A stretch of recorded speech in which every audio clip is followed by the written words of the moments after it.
What's the difference between your employee handbook and your employee manual? Well, it's simple. Your handbook is your who we are document, and your manual is the how we do things playbook. But when do you actually need each one? Hi, I'm Mike Bander, and over the last few years alongside the Waybook team, we've supported thousands of business owners build systems within their business.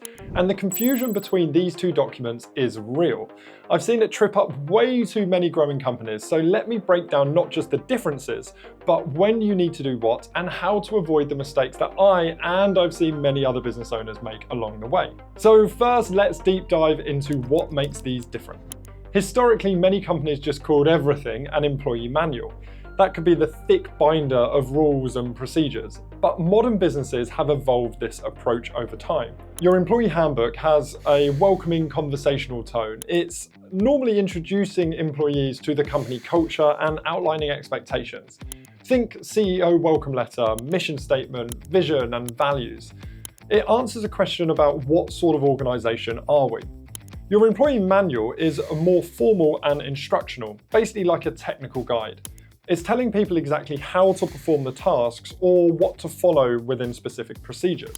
It answers how do we do things here. Now here's what typically goes into each. A handbook content is your history, your vision, your values, your dress code, your policies like attendance policy for example, vacation, sick leave, benefits overview, and just general workplace guidelines. It's basically the big picture stuff that we all need to know. Whereas the manual content involves your standard operating procedures, your step-by-step workflows, checklists, safety protocols, emergency protocols. Think about this as the detailed how-to guidance that translates policies into action. For example, your handbook might say, we provide reasonable accommodation for disabilities. Whereas your manual would tell HR how to handle an accommodation request, the forms, the process, the legal requirements. Now, I'll never forget when one of our recent clients, John Clark, mentioned on a podcast he was on that implementing a proper documentation set made his phone go quiet. He wasn't getting constant interruptions anymore because people could just find the answers they need within the business. Within a week, I actually spoke to 3 other business owners who used that exact frame. That's when we knew we were onto something, helping business owners' phone go quiet. When you have a handbook and a manual operating properly together, you can stop being everybody's human search engine. So who uses what and why does it actually matter?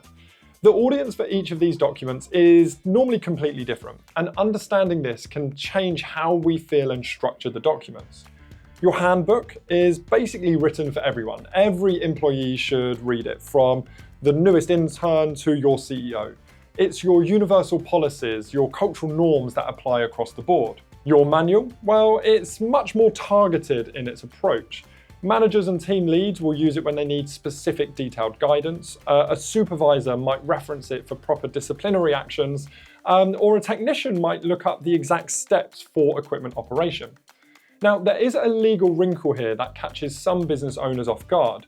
Your employee handbook can actually become legally binding in at least 30 states if you're not careful with the language. And that's why you see a lot of disclaimers like this handbook is for information only and isn't a binding contract. Your manual, on the other hand, is typically an internal guide. So it's less likely to be seen as a contract because it's not always distributed to every single employee. The critical point here is that both documents should align with one another to avoid confusion or indeed liability. Now, the maintenance schedules of these documents are also night and day different.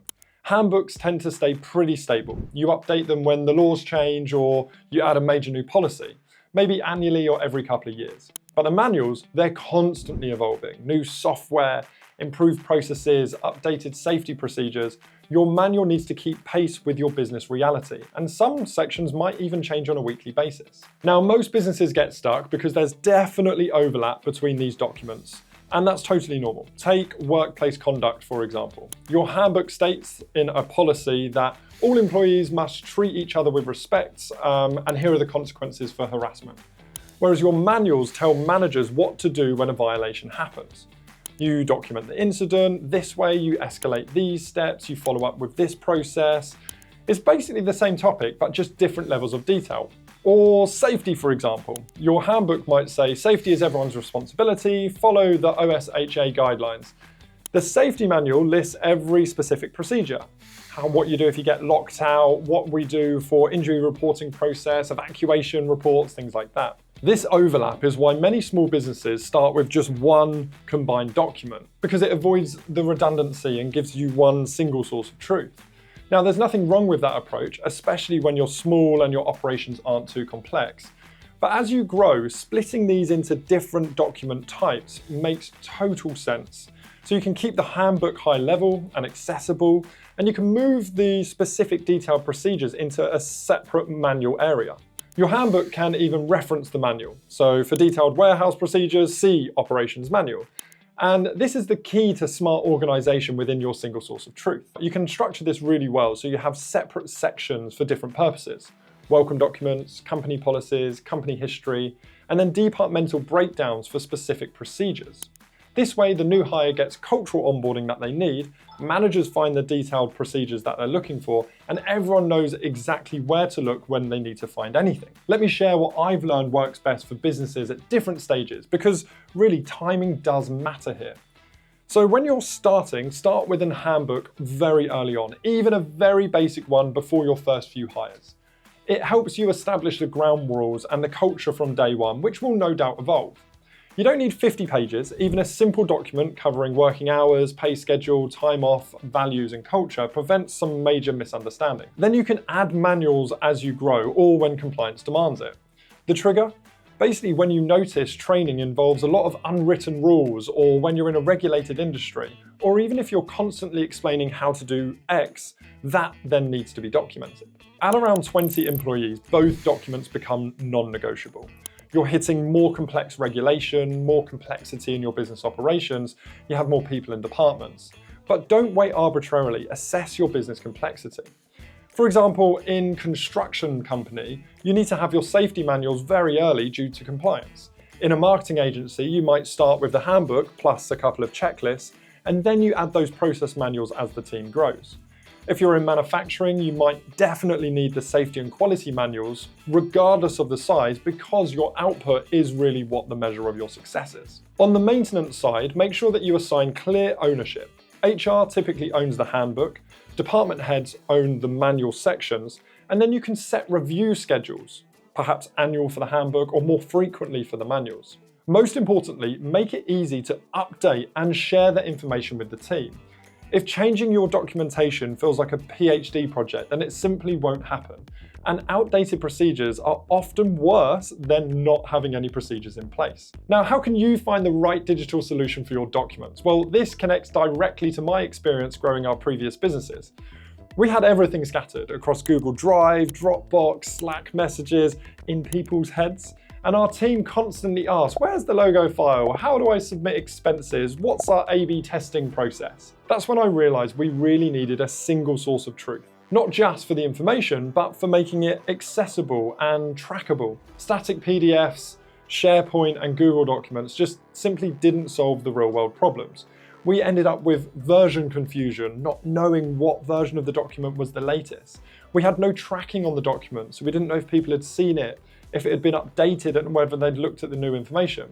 And we also had poor accessibility issues, so we didn't know where to store files and our team didn't know where to look for them. So we built Waybook. We literally created it to solve our own pain points within our businesses. We needed something that was more structured than a wiki, but more flexible than a traditional LMS.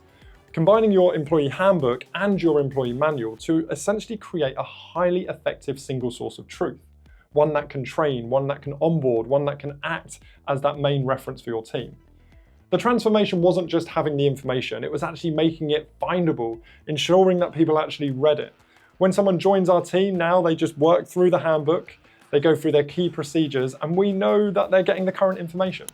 What I love the most is it freed me up from being the human search engine within my own business. My team became way more self-sufficient instead of constantly needing to interrupt each other just for basic information.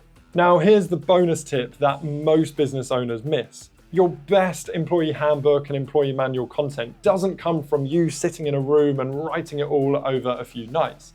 It comes from listening to your customers and your employees. Your team members' questions reveal the documentation gap. Their language becomes your best content. So you can start documenting the answers to the questions that you hear repeatedly, And that's where the real value lives. That's where you can turn these documents into becoming iterative and very powerful. If you are drowning in scattered documentation, or if you're still stuck explaining the same processes and procedures over and over again, it's time to get systematic about this. Start simple. Audit what you have, decide what belongs in a handbook versus a manual, and pick one system to house it all. If you want to see how we and thousands of other businesses have organized their knowledge, the one that stops my phone from ringing, check out Waybook. You can start your free trial so you can experience exactly what it's like when your team actually knows where to find information and they're fully empowered to do their best work. If this video helped clarify the difference between an employee handbook and an employee manual, then please hit that like button and feel free to subscribe for more practical business systems that actually work. Remember, great businesses run on great systems. Your employee handbook and your employee manual aren't just HR documents. They're the foundation that lets your business scale without chaos. So whether you call it a handbook or a manual or Bob, what matters is that your team knows what's expected and how they can deliver consistently. For more on systemizing businesses, check out this video on how to organize your SOP and business documentation. And until next time, I hope you enjoy some smooth scaling.